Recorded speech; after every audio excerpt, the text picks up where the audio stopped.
Well, I said, well, they're only going to give you 80% of your appraised value. That's all they're going to give you, unless it's some special program that I'm not aware of. They're going to appraise his house and give him 80% of it. Is that going to get him where he wants to go? I don't know.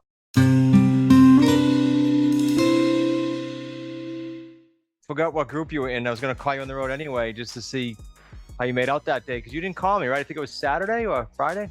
It was actually, well, the latest one was yesterday. And how was that one? And that went well. Let's see. He's very interested in a lease purchase on account of financially the payout, the time frame, the payout, and everything will work out really well with him because he's like in the plans of retaring and moving to Barbados.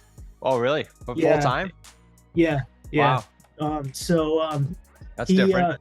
Yeah, definitely. He works down in the Bronx. They've got him and his wife have a house down in Queens, but they've also got this other house in Bristol, Connecticut. Nice. So it's one of them. It needs quite a bit of work, paint inside and out. A lot That's of okay. Stonework and stuff like that needs to be fixed up on the outside. What price range are you talking? Well, let's see. Somewhere around 550, 580, somewhere. Okay, around. so that's a sweet spot though for someone to come in and do a fixer upper. That's what I thought. So how'd you leave it?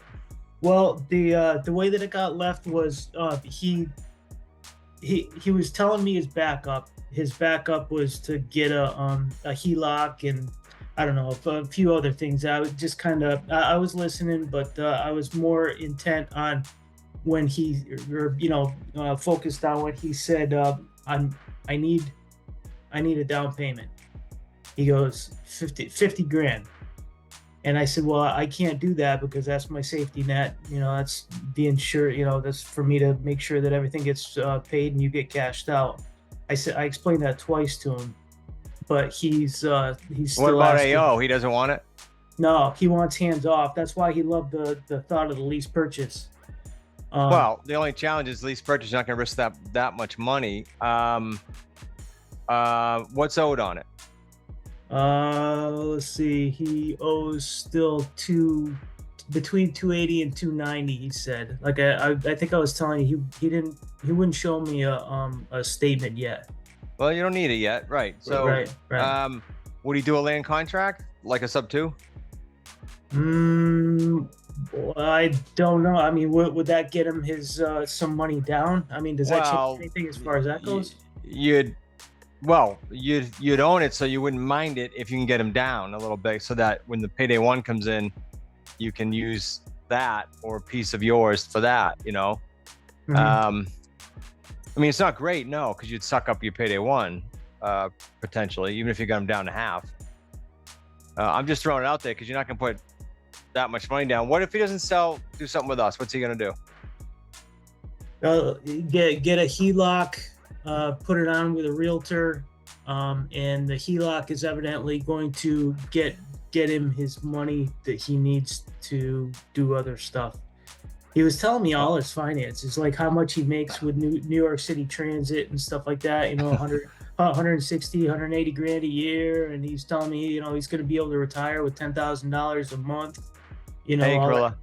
Hi. Yeah, but he won't get a HELOC either if he's got on the market. So you know that, right? No, I didn't actually. I'm glad you said that. Yeah, so let's bring that up. I'll write that down. I got a couple things. So it sounds like that needs to be worked a little bit still. HELOC. Hey, Kyle. How you doing, buddy? Good morning. Good morning, Krilla. Yeah, we'll go over that too, John. I think it's important because that's the discussion a lot of sellers have. Let me look at my link here and see who else is in this group. You guys might know. Paul is here. That's it. Okay, Paul was supposed to have coffee with Zach. I don't know if that's tomorrow. Maybe it's tomorrow because Zach's in Arizona. Yeah, maybe it's tomorrow. Okay, let's roll then. I got one of. Although we should be cognizant. I got one of. In case someone comes at 11. I don't want them to get yelled at for being on time. Yeah, John, I'll say it to everyone so we can make sure everybody knows that. That'd Sure. be good. Yeah. We could talk more about that deal. I mean, he just needs a little more maybe a little more time, but maybe I get on with you and we just lay it on the line. Like, here are your options. You're gonna have to be a little hands-on, not a ton, if you do an AO, but you get some money, and I can be your boots on the ground. You tell them, just as a customer service thing. You know what I mean? You're not gonna leave the guy hanging high and dry. You boots on the ground. You can drive by. Right. That or land contract. That's what I'm hearing. Okay. John was talking about a deal before you guys came on that he's doing, and I asked, what if the guy doesn't sell? What's he gonna do? He's moving to like Barbados or whatever. He said he's gonna get a HELOC and sell it with a realtor conventionally, right, John? Yeah.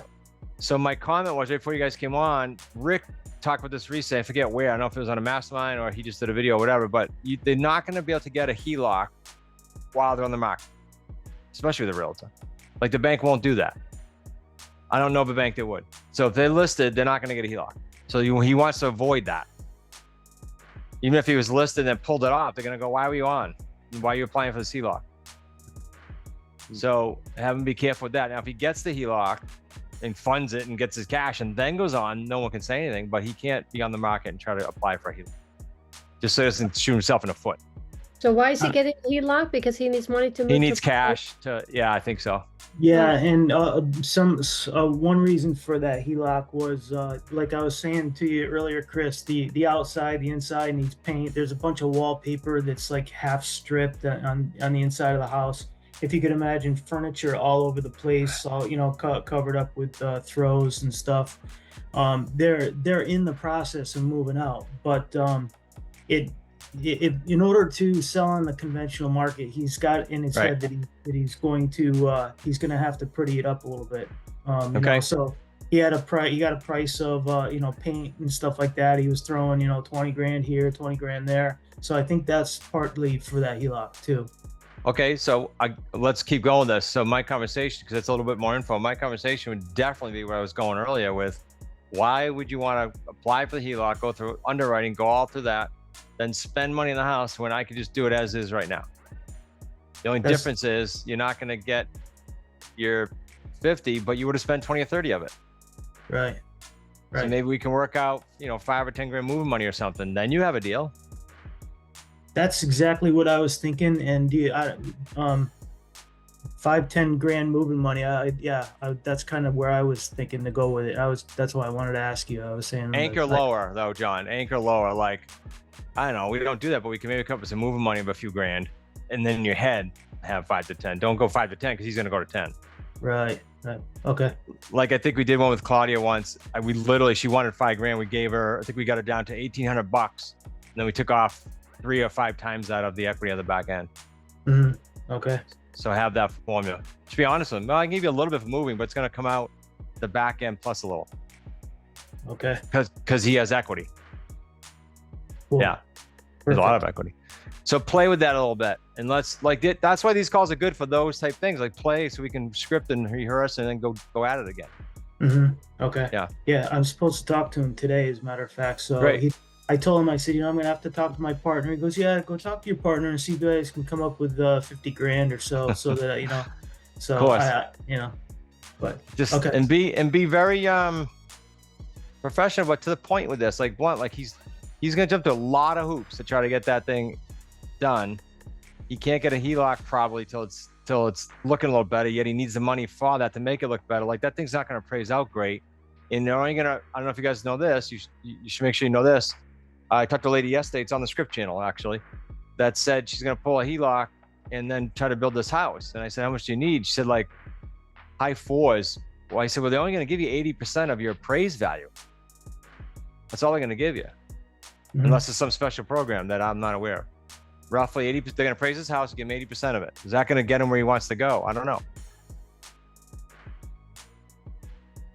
So, food for thought. Any questions on that, you guys? No? No, good food though. Thank you. Appreciate that. You bet.